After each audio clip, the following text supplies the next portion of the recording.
It turns out, in Australia, that we've learned to live with COVID pretty rapidly.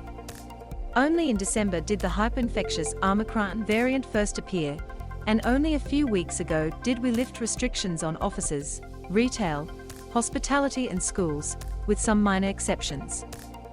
Case numbers are astronomically high compared to earlier in the pandemic, about 25,000 a day nationally, but they are rarely headline news anymore. For most of us, life is more or less back to normal. School, uni, footy, cafes, holidays, barbecues, a record crowd at the weekend's Australian Grand Prix.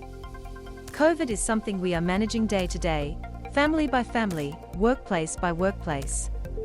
The idea that we could once again be plunged into hard lockdown in an attempt to eradicate or avoid it feels unlikely, and the lockdowns we did endure are events we'd rather forget.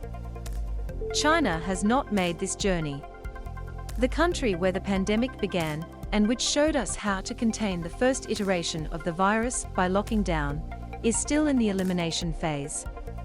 It has locked down its most populous city, Shanghai, with what appears to be insufficient preparation. Millions of people are trapped in their homes unsure of where their next meal is coming from, leading to angry mass protests the likes of which mainland China rarely, if ever, sees. Our correspondent Eric Bagshaw described this week a sea of residents in towers yelling in front of flashing apartment lights, and people banding together to grab whatever food they can get their hands on. The problem, he reports, is that authorities suddenly shut down the city of nearly 30 million people in response to a spike in cases. But officials now admit they had not thought through how they would get food delivered to compounds once delivery drivers or grocery workers were isolated or locked down themselves. The government's response has been mixed.